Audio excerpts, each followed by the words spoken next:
جب آدم علیہ السلام کی پشت سے اللہ نے اولاد آدم کو نکالا اور انہیں کے نفس کے خلاف گواہی کے لیے بلایا اور پوچھا الستو بربکم قالوا بلا، کیا میں تمہارا رب نہیں ہوں؟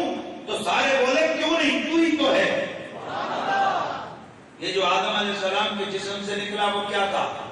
وہ اجسام مثالیہ تھے، اور وہ جس سے وعدہ لیا گیا تھا وہ کیا تھا؟ وہ ہماری ارواح تھا۔ اور تھوڑا سا ذوق کو بڑھانے کے لیے ہم سب نے اس وقت یہ کہا تھا بلا۔ قرآن کہتا ہے کہ ہم نے آدم کی اولاد سے اس وقت کیا پوچھا، کیا میں تمہارا رب نہیں؟ تو سارے کیا بولے؟ بلا، کیوں نہیں، تو ہی تو رب ہے۔ میں آپ سے پوچھتا ہوں کہ آپ میں سے کون کون ہیں جن کو وہ آواز یاد ہے، وہ مرحلہ یاد ہے، وہ وقت یاد ہے، جنہیں معلوم ہے کہ اس وقت ہم سے کوئسچن ہوا؟ بابا اس وقت کو تو چھوڑو، ہمیں تو ماں کے پیٹ کے اندر جب تھے اس وقت کا علم بھی نہیں، ارے اس کو چھوڑو، ہم تو 5 سال کے ہو کر جو معاملات تھے ہمیں ان کا بھی علم نہیں، اس کے بعد جب سن شعور تک ہم پہنچے اس کے بعد کی کچھ باتیں ہمیں یاد ہیں۔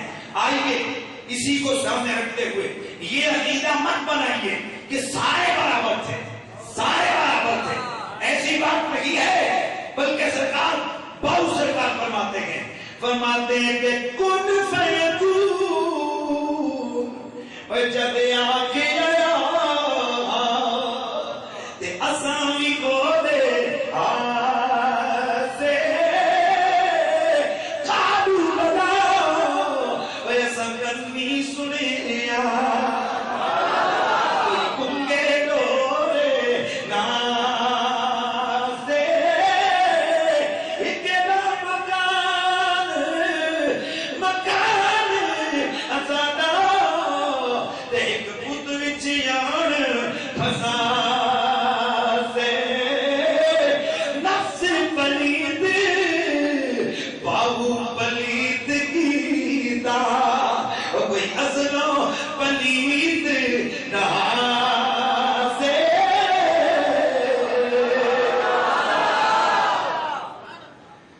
یہ کیا ہے؟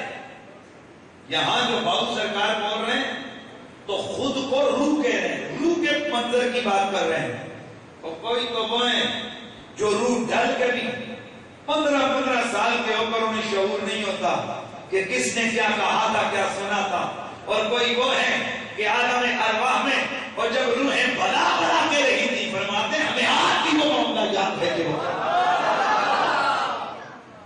اور پھر میرا بولنے کا پیر کسی سے پیچھے کیوں رہتا؟ آپ فرماتے ہیں کن فیکون کل دی گلے ایسا اکے پرید لگائی تو میں حرف نشان نیا وہ جد دیتی نیم گوائی اجری سانو او پیدس دے ویو پہلے بوٹے کائی میرے ریشہ اور رل مل دوئے تائیوں بیٹھے وہ جد سکھ روحانو آئی۔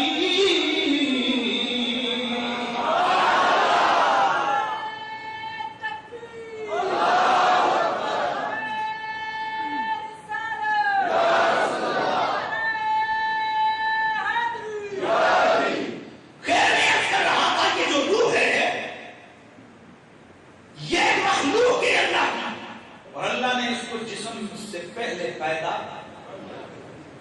یہ جو دنیا ہے اس کو اسی لیے کہتے ہیں عالم اجسام۔ بات مشکل ہو رہی ہے، دوڑے ڈبوں پہ آ جاؤ، خدا کے بندوں کوئی بات سمجھو، اس دنیا کو کیا کہتے ہیں؟ عالم۔ تو جس عالم میں یہ روح رہتی ہے اس کو کہتے ہیں عالم ارواح۔ کیا کہتی ہے؟ کیا کہتی ہے؟ روح۔ اس کے مرحلے آئیے میں تھوڑا سا انسانی جسم کے حوالے سے قرآنی نقطۂ نظر عرض کرتا ہوں. ماں کے پیٹ میں باپ کی پشت سے جو قطرہ آپ جاتا ہے جس کو نطفہ بولتے ہیں، یہ پورا 1 ہفتہ تک پانی کی شکل میں رہتا ہے. پھر یہ جھیلی کی شکل اختیار کر لیتا ہے اور اس کے بعد یہ جمع ہوا منجمد نطفہ بن جاتا ہے. 16 دن کی عمر میں 16 دن جب ہوتے ہیں تو یہ سرخ خون کا لوتھڑا بن جاتا ہے. 32 دنوں کے بعد اس لوتھڑے میں ریشے کی طرح ہڈیوں کے نشان بن جاتے ہیں. 75 دن کے بعد اس لوتھڑے کے اندر قوت جذب آتی ہے جس سے وہ خوراک کو حاصل کرتا ہے. اور یہیں سے ڈاکٹر ڈکلیئر کرتے ہیں کہ ماں کے پیٹ میں بچہ زندہ ہے یا مردہ ہے. جب بچہ 120 دن کا ہوتا ہے تو میرے نبی نے فرمایا اس وقت اللہ ماں کے پیٹ میں اس بچے کے جسم میں روح ڈال دیتا ہے. میں جملہ عرض کرتا ہوں. یار لوگ تو کہتے ہیں کہ نبی کو پتہ ہی نہیں ماں کے پیٹ میں کیا ہے. ارے تو کیا ہے وہ چھوڑ، اور نبی کو تو یہ بھی پتہ ہے کیسے ہے. ایسے نہیں ہے. سوال یہ پیدا ہوتا ہے کہ کون سی وہ مائکروسکوپک اسٹڈیز تھی کہ جن کو سامنے رکھتے ہوئے میرے نبی نے صدیوں پہلے ماں کے پیٹ کے حالات کو بیان کر دیا اور فرما دیا کہ جب بچہ 120 دنوں کا ہوتا ہے ماں کے پیٹ کے اندر، اس وقت اس کے جسم میں روح لکھ کر اس کے لیے سعید اور شقی کا لفظ لکھ دیا جاتا ہے. سب کچھ تحریر کر دیا جاتا ہے، سب مقدر لکھ دیا جاتا ہے. ارے تو کیا کہتا ہے کہ ماں کے پیٹ میں کیا ہے؟ نبی کو یہ پتا نہیں. ارے یہ تو پھر شکل و صورت کی بات ہے. میرے نبی نے تو آگے کی بات بیان کی، یہ بھی بتا دیا کتنے دن گزرتے ہیں روح ڈلتی ہے، کتنے دن گزرتے ہیں دن ادھر گزرتے ہیں تحریر ادھر ہو جاتی ہے. آمنہ کا چاند ان کی نگاہوں سے کائنات کی کوئی شرک پوشیدہ ہے. میں دوسری طرف نکل جاؤں گا چونکہ عنوان میرا ہے روح. 120 دنوں کی جب عمر ہوتی ہے تو اس وقت روح ڈلتی ہے. تو اس سے بھی ایک بات پتا چلی کہ یہ ڈلتی کب ہے کہ پہلے ہے. اس لیے جہاں یہ روح اللہ نے تخلیق کر کے اس کو رکھا ہوا ہے اس عالم کو کیا کہتے ہیں؟ اونچا بولیے. عالم ارواح. اور عالم ارواح اس کا ایک اپنا سسٹم ہے، واحد اپنے معاملات ہیں. حضرت علی المرتضیٰ کرم اللہ تعالی وجل کریم آپ کی بارگاہ میں جناب حضرت عبداللہ بن عمر تشریف لائے اور آ کر عرض کی، اے علی آپ اکثر حضور کے پاس ہوتے ہیں، میں نے کچھ چیزوں میں بڑا پریشان ہوں، آپ سے ان کے سوالات پوچھنے ہیں. فرمایا بولو عبداللہ، جو مرضی ہے سوال کرو. آپ نے فرمایا عرض کی، اے علی اکثر ایسا ہوتا ہے کہ کسی بندے سے محبت ہو جاتی ہے، حالانکہ بظاہر اس کی کوئی وجہ نظر نہیں آتی، اور اکثر ایسا ہوتا ہے کہ کسی بندی سے دشمنی ہو جاتی ہے، دوری ہو جاتی ہے، حالانکہ بظاہر کوئی سبب نظر نہیں آتا. وجہ کیا ہے؟ میرے مولا علی نے فرمایا، میں نے رسول اللہ سے سنا آپ نے فرمایا الارواح جنود مجندہ. تو یہ جو روحیں ہیں نا یہ تو لشکروں کے لشکر ہیں، یہ جمع شدہ لشکر ہیں، اور یہ عالم میں رہتی ہیں اور یہ فضاؤں میں ہوتی ہیں. وہاں ان کی آپس میں میل ملاقات ہوتی ہے، وہاں ان کا تعارف ہو جاتا ہے. تو عالم ارواح میں جن روحوں کا آپس میں تعارف ہوا جب وہ اس عالم میں منتقل ہو کر اجسام کے اندر داخل ہوتی ہیں، اب جب کبھی وہ آمنے سامنے آتی ہیں تو عالم ارواح میں جو تعلق ہے وہ لوٹ کے آ جاتا ہے۔ عالم ارواح میں جو تعلق ہے وہ لوٹ کے آ جاتا ہے، اور دل کے اندر ایک جذبہ ہے، کیفیت اور ایک جذبہ پیدا ہوتا ہے، محبت پیدا ہوتی ہے، اور جن لوگ جو روئیں آپس میں ملاقات نہیں کرتی ان میں اجنبیت ہوتی ہے، لہذا دل بھی ادھر مائل نہیں ہوتا ہے۔ اچھا دوسرا عرض کیا جناب، یہ بتائیں کہ انسان بات کرتے کرتے اچانک بھول جاتا ہے، اس کی کیا وجہ ہے؟ پھر اچانک یاد آ جاتی ہے، آئے ہائے سرکار نے فرمایا ہر دل کے لیے چاند کے بادل کی طرح ایک بادل ہوتا ہے، جیسے چاند چمک رہا ہوتا ہے، اچانک اس پر بادل آتا ہے، اس کی روشنی چند ثانیوں کے لیے چھپ جاتی ہے، پھر جب وہ بادل لٹتا ہے پھر چاند کی روشنی ظاہر ہوتی ہے۔ فرمایا اسی طرح انسان کے دل پر ایک بادل چھا جاتا ہے، جس وقت وہ بات کر رہا ہوتا ہے بادل آیا، بات بھول گئی، پھر اچانک جب بادل چھٹ جاتا ہے وہ بات اس کو یاد آ جاتی ہے۔ تیسرا سوال پوچھا، جناب بتائیے انسان خواب دیکھتا ہے، کوئی خواب سچا ہوتا ہے، کوئی خواب جھوٹا ہوتا ہے، اس کی وجہ کیا ہے؟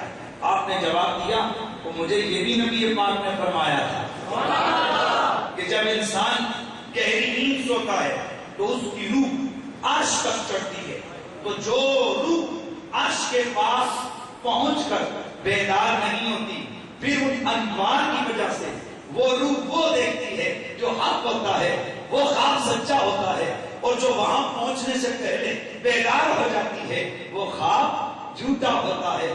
تو عرض یہ کرنا ہے کہ یہ جو روح ہے، یہ جو ارواح ہے، ان کا باقاعدہ ایک جسم ہے، یہ بڑی ہم بات کر رہا ہوں، ان کا باقاعدہ کیا ہے؟ ایک جسم، لطیف جسم ہے۔ ان ارواح کا باقاعدہ ایک لطیف جسم ہے، جس طرح فرشتے کا ایک نورانی جسم ہے، فرشتے کا ایک نورانی جسم ہے، اور جب وہ کندھوں پہ سوار ہے، معلوم ہے نا آپ کو، کرامن کاتبین، ہمیں معلوم ہی نہیں ہوتا، ہمیں محسوس ہی نہیں ہوتا، اس کا وزن ہی پتہ نہیں چلتا، پتہ ہی نہیں ہوتا، اسی طرح جو روح ہے، اس روح کا بھی کوئی وزن نہیں، یہ ہے جسم ہے اس کا، لیکن جسم لطیف ہے۔ کیا کہا میں نے؟ جسم لطیف ہے، وزن نہیں ہے اس کا۔ وہ الگ بات ہے کہ سویڈن کے ایک ڈاکٹر نے تحقیق کی، کہتے ہیں کہ اس کا 21 گرام وزن ہوتا ہے۔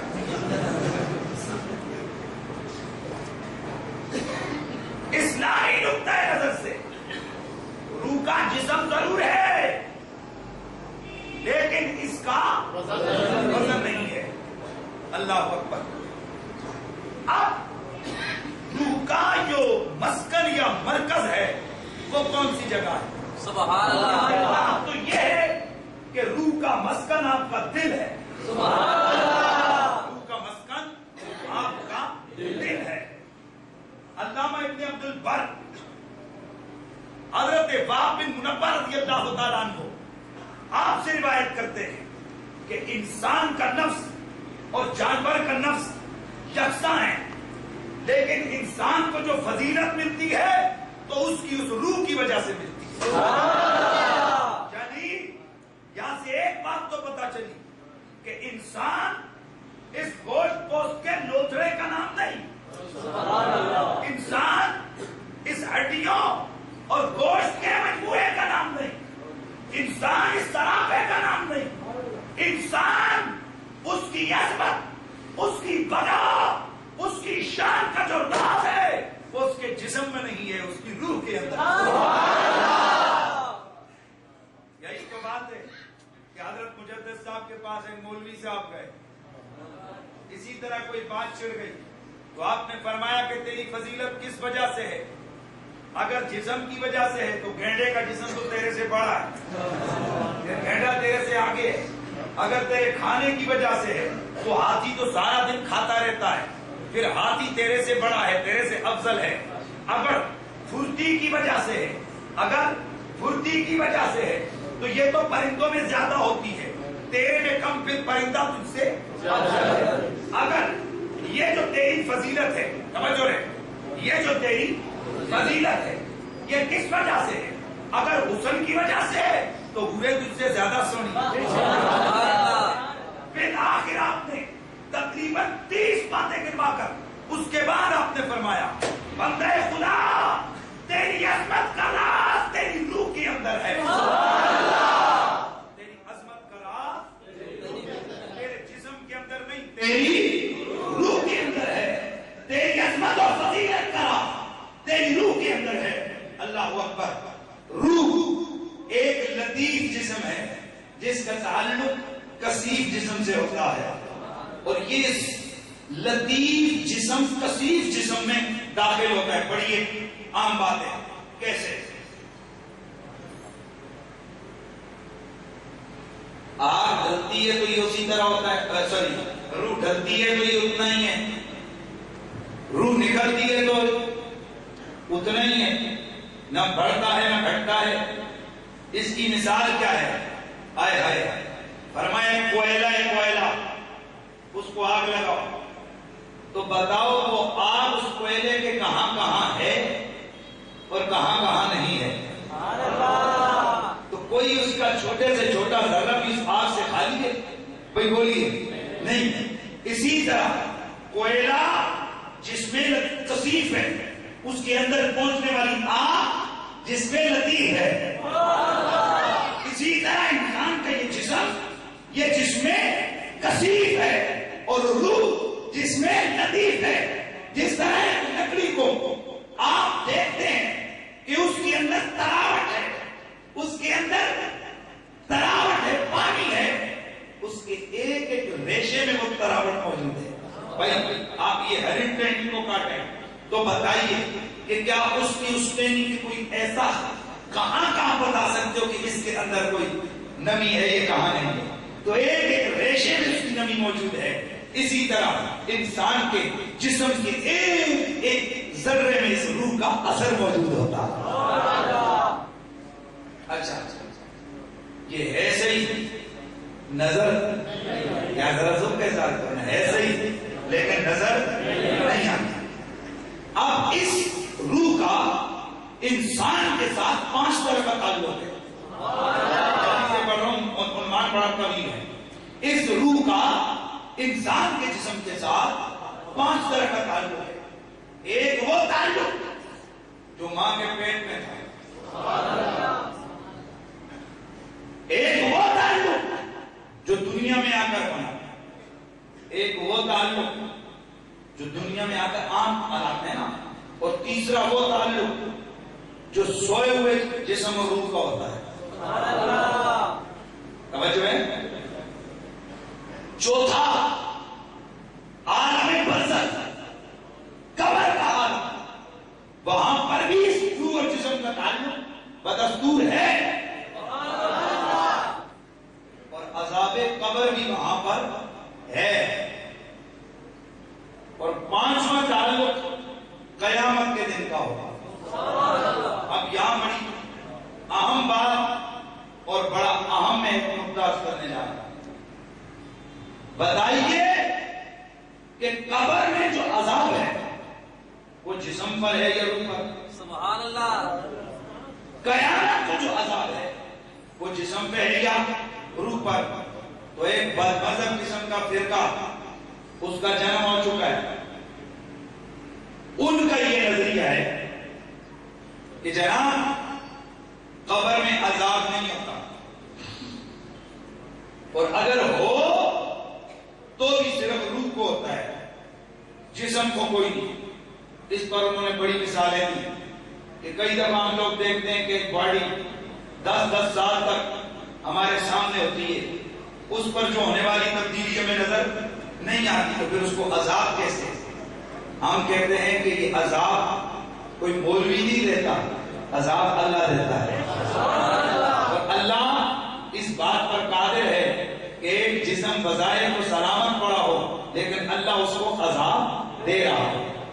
یہاں میں ایک چیز عرض کرنا چاہتا ہوں، اسی طرح کا ایک معاملہ سامنے آ گیا کہ یہ عذاب کیوں کرو کیسے ہوگا، تو ایک حدیث نے یہ مسئلہ حل فرمایا۔ بڑی عام بات ہے، بڑا ذوق کا جملہ ہے۔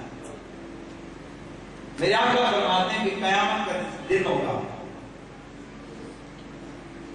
تو اللہ تعالیٰ انسان کو بلائے گا، وہاں روح اور بدن دونوں کو اللہ کی حیثیت دے گا، تو انسانی بدن اللہ کی بارگاہ میں عرض کرے گا، مالک ارض و سما، میں تو ایک شیشے کی طرح تھا، یہ ساری خرابی میرے اندر اس روح نے ڈالی ہے، یہ اگر نہ تھی تو میں نے تو کچھ بھی نہیں کرنا تھا، لہذا سزا مجھے نہ دے، سزا اس روح کو دے۔ تو روح کہے کہ یا اللہ میری مثال تو ہوا کی سی تھی، اگر یہ بدن نہ ہوتا تو میں کو کیا کرتی، گناہ کچھ نہ ہوتے، لہذا تو مجھے نہ دے سزا، مجھے نہ دے سزا، اس جسم اور بدن کو دے۔ اب اللہ تبارک و تعالیٰ کیا رحیم ہے یار، اللہ وہاں ان دونوں کے درمیان فیصلہ فرمائے گا۔ اللہ تعالیٰ ان سے پوچھے گا، اے روح اور جسم ایک بات بتاؤ، ایک اندھا اور ایک لنجا جس کے نہ ہاتھ اور نہ پاؤں پر آنکھیں بھی ہیں، توجہ ہے کہ نہیں، اور ایک اندھا ہے اس کے ہاتھ پاؤں ہیں آنکھیں نہیں ہیں، یہ دونوں ایک دن بیٹھے تھے آموں کے باغ کے اندر۔ کس کے اندر؟ آموں کے باغ کے اندر۔ تو اندھے نے کہا آم کھانے کو دل کرتا ہے پر چونکہ میں دیکھ نہیں سکتا اس لیے میں اٹھا بھی نہیں سکتا، لے بھی نہیں سکتا۔ جو لنجا تھا کہنے لگا نظر تو آ رہے ہیں بڑے پکے ہوئے ہیں پر میں ہاتھ نہیں ہے ان کو توڑ نہیں سکتا۔ دونوں نے آپس میں طے کیا، وہ جو اندھا تھا، کیا بولا؟ اندھا تھا، اس نے کہا بندہ خدا پہ مسئلہ ہی کیا ہے، آجا میں تجھے اٹھا کر لے چلتا ہوں۔ اس اندھے نے اس لنجے کو کندھے پہ اٹھایا اور باغ کے اندر لے گیا۔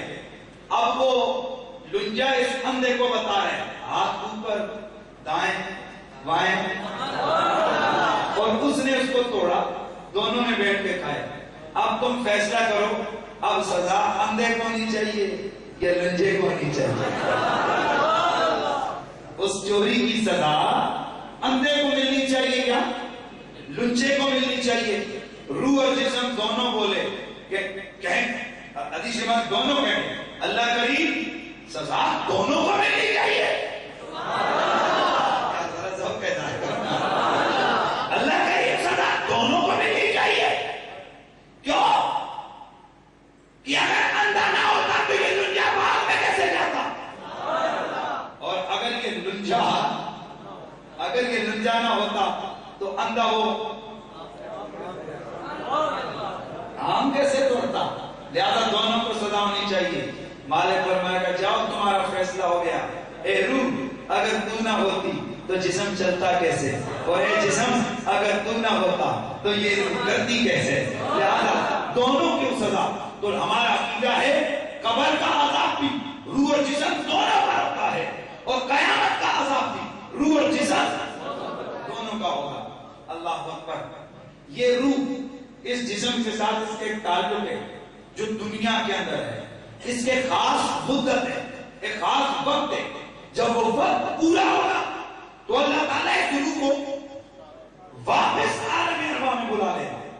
لیکن وہاں ایک بات یاد رکھیے، جسم سے نکل کر اس کا اس جسم کے ساتھ اس روح کا ایک تعلق باقی ہے۔ وہ کیا کہ جو جسم پہ گزرے وہ روح محسوس کرتی ہے، جو روح پہ گزرے وہ جسم محسوس کرتا ہے۔ تو وہ جو جسم سے روح نکلتی ہے اسے شرعی نقطۂ نظر سے موت کہتے ہیں. کیا کہتے ہیں بولیے؟ موت کہتے ہیں. یعنی روح کا جسم سے رشتہ ٹوٹ جائے تو اس رشتے کے ٹوٹنے کا نام کیا ہے؟ موت ہے. اب یہاں بڑا معرفت الآراء مسئلہ ہے کہ یہ جو جسم سے روح نکلتی ہے تو یہ جاتی کہاں ہے؟ اور جسم سے جو روح نکلتی ہے تو یہ کہاں جاتی ہے؟ اور قربان نگاہ مصطفیٰ پر میرے رسول نے لطیف جسم کے بھی ٹھکانے دیکھے. میرے آقا نے فرمایا روح مومن کے بڑے مختلف درجات ہیں. کسی کی روح جسم سے نکل کر اعلیٰ علیین کی طرف بلند ہو جاتی ہے. کسی کی روح اللہ کے عرش کے قریب لٹکتی ہوئی نورانی روحانی قندیلوں میں ڈال دی جاتی ہے. کسی کی روح زمزم کے کنویں کے پاس رکھ دی جاتی ہے.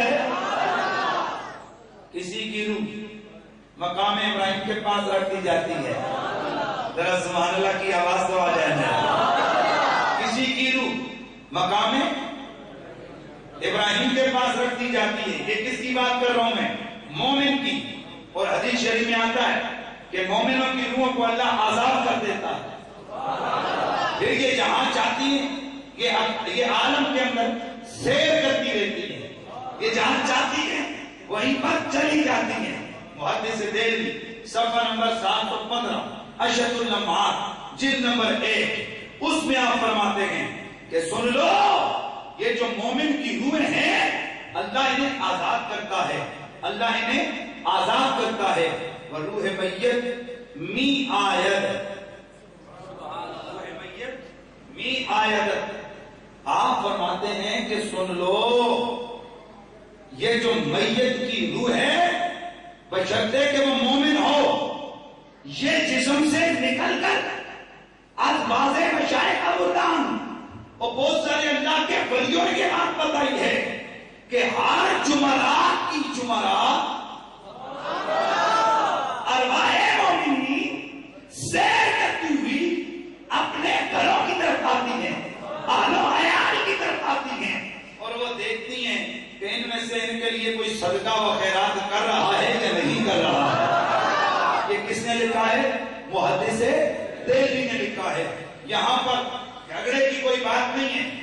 محدث دہلوی فرماتے ہیں روح مومن روح ولی نیک آدمی کی روح وہ لوٹ کر اپنے گھر کو آتی ہے, لوٹ کر اپنے گھر کو آتی ہے.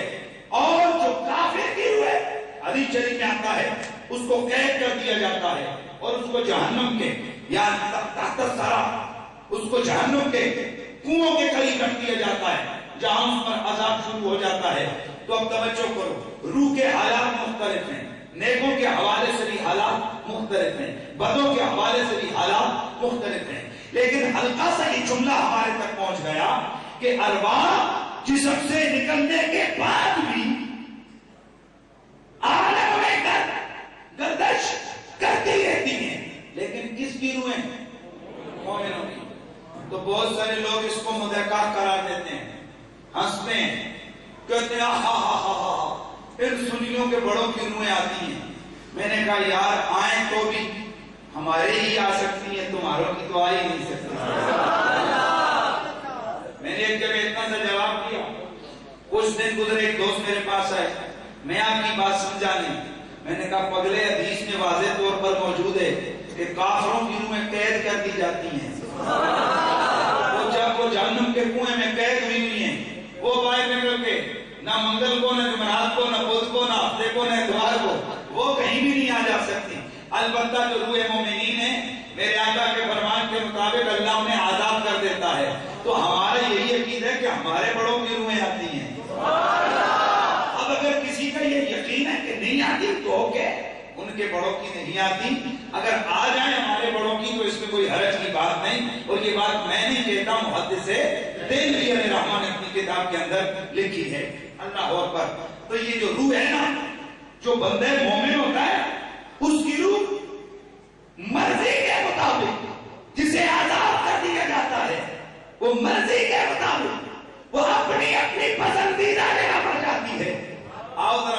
صاحب سے پوچھتے ہیں میاں صاحب عاشق کی روح کہاں جاتی ہے؟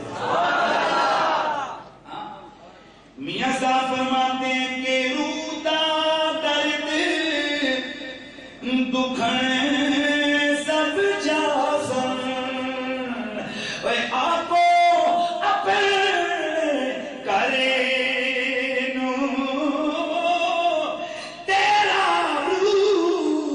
محمد بخشا وہ تقسیم کے درے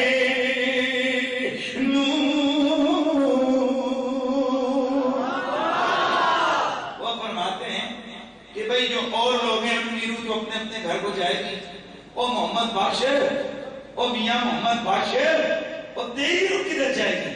پھر خود جواب دیتے ہیں کہ میں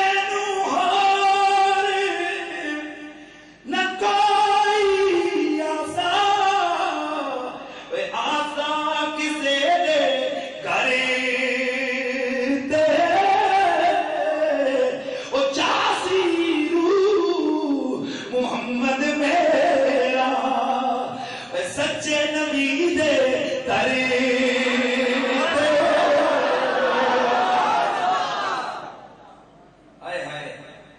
آپ فرماتے ہیں ہر ایک کی روح اپنی مرضی اپنے اپنے گھر کو آئے گی جب آزاد ہوگی۔ وہ محمد بخش تیری روح کہاں جائے گی؟ وہ کہتے ہیں مجھے اوروں کی کیا پڑی ہے، میں اپنا بتاتا ہوں، میری روح تو نکلے گی، یہ تو اٹکی ہوئی اسی لیے ہے، ادھر سے نکلے گی سیدھی دربار محمد پہ جا کر گر پڑے گی۔ تو خیر روح اس کا ٹھکانہ انسان کا جسم ہے، مسکن انسان کا قلب ہے، اور یہ جو روح ہے ان میں سے بہت سارے مومنین کی روحیں جسم سے نکل کر وہ جنت میں چلی جاتی ہیں، اور میرے مدنی کریم آقا رؤوف الرحیم صلی اللہ تعالی علیہ وآلہ وسلم کے فرمان عالی شان کے مطابق جنت میں جا کر سبز پرندوں کی شکل میں یہ پھرتی ہے۔ یہ بھی حدیث ہے، غزوہ موتا ہے، میرے نبی پاک صاحب اللہ صلی اللہ تعالی علیہ وآلہ وسلم میرے کریم آقا آپ نے لشکر موتا کی لڑائی کے لیے بھیجا۔ غزوہ موتا کا بڑا مشہور واقعہ، مدینی کریم رؤوف الرحیم صلی اللہ تعالی علیہ وآلہ وسلم آپ نے جھنڈا حضرت سیدنا زید بن حارثہ کے ہاتھ میں دیا، فرمایا اگر زید شہید ہو جائے تو یہ جھنڈا عبداللہ کے ہاتھ میں لانا چاہیے۔ سے عرض کرنا چاہتا ہوں سرکار مدینہ صلی اللہ تعالی علیہ وآلہ وسلم آپ نے لشکر بھیجا، فرمایا کہ یہ جھنڈا زید بن حارثہ کے ہاتھ میں، اگر وہ شہید ہو جائیں تو یہ جھنڈا عبداللہ بن رواحہ کے ہاتھ میں، اگر وہ شہید ہو جائیں تو یہ جھنڈا میرے چچا کے بیٹے جعفر کے ہاتھ میں، حضرت جعفر کے ہاتھ میں، اور اگر وہ شہید ہو جائیں تو پھر یہ جھنڈا خالد کے ہاتھ میں، خالد بن ولید اس جھنڈے کو سنبھالے گا۔ غزوہ شروع ہوا، میرے آقا مدینے میں مسجد نبوی میں بیٹھ کر میرے نبی نے بتانا شروع کر دیا، فرمایا لو جنگ شروع ہو گئی، لو جنگ شروع ہو گئی، اور لو جھنڈا زید کے ہاتھ میں۔ تھوڑی دیر گزری، آقا نے فرمایا لو میرا زید شہید ہو گیا، آقا کی آنکھ سے آنسو، پھر فرمایا لو جھنڈا عبداللہ بن رواحہ کے ہاتھ میں، پھر دیر گزری، فرمایا عبداللہ شہید ہو گیا، فرمایا جھنڈا میرے جعفر کے ہاتھ میں ہے، فرمایا لو جعفر بھائی تیرے ہی سے لگ رہا ہے، پھر فرمایا لو میرے جعفر کا بازو کٹ گیا، لیکن اس نے جھنڈا نیچے نہیں گرنے دیا، اس نے اپنے دوسرے بازو میں پکڑا ہے، فرمایا لو میرے جعفر کا دوسرا بازو بھی کٹ گیا، لیکن جھنڈا نیچے نہیں گرنے دیا، اس نے جھنڈے کو دانتوں میں پکڑ رکھا ہے، فرمایا لو میرا جعفر شہید ہو گیا، آقا رونے لگ گئے، تھوڑی دیر گزری، اور پھر فرمایا لو جھنڈا میرے اللہ کی تلواروں میں سے ایک تلوار خالد کے ہاتھ میں ہے، اے اللہ تو اس کی مدد فرما۔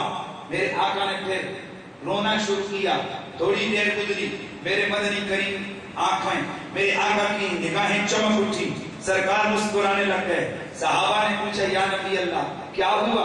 میرے آقا نے فرمایا اور میں جب ابھی میں نے دیکھا ہے رأیت جعفر یطیر فی الجنت مع جناح ہے، اور میرا جعفر جنت کے اندر پرندوں کے ساتھ اڑتا پھر رہا ہے۔ اللہ تعالیٰ نے جعفر کے دو بازوؤں کے بدلے اسے دو پر عطا کیے۔ بڑی یہاں بات کرنے لگا ہوں۔ جعفر کو اللہ تعالیٰ نے یطیر فی الجنت مع جناح ہے، اور جنت کے پرندوں کے ساتھ جعفر اڑتا پھر رہا ہے۔ کمال محمد ایک تو پتا چلا، میرا نبی مدینے میں بیٹھ کر موتا کو دیکھ رہا ہے، پوری لڑائی کو دیکھ رہا ہے۔ ایک تو یہ نگاہ مصطفیٰ ہے، پھر زمین کو دیکھتے دیکھتے نگاہ مصطفیٰ جنت میں دیکھنے لگ گئی ہے۔ جنت کے اندر صرف عام نہیں، جناب جعفر علیہ السلام جعفر طیار کو اڑتا ہوا دیکھ بھی رہے گے۔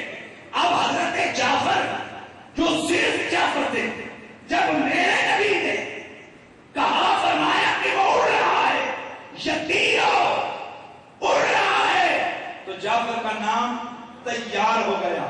وہ جعفر جو اڑتا ہے جنت میں، جنت میں اڑنے والا جعفر۔ اب بتاؤ کیا ایک بھی صحابی نے عرض کی سرکار قرآن میں کہاں ہے؟ آپ کے پاس جبریل آئے، اس نے آپ کو بتایا کہ جعفر اڑ رہا ہے، اور نانا میرے نبی نے فرما رہے تو اور میں آپ کو تکیا ہے۔ ایک صحابی نے بھی انکار نہیں کیا، اعتراض نہیں کیا کہ یا رسول اللہ آپ ادھر کھڑے ہو کے جنت میں کیسے دیکھ سکتے ہیں؟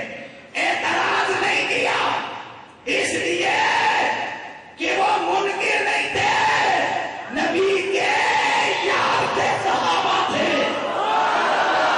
پتا چلا جو نبی کے پیارے ہیں ان کا اس وقت بھی عقیدہ تھا نبی زمینوں میں رہ کر عرش الہی تک دیکھتا ہے، جنتوں کو دیکھتا ہے، اور جو نبی والے ہیں ان کا آج بھی عقیدہ ہے نبی مدینے میں بیٹھ کر ہمیں بھی دیکھ سکتا ہے۔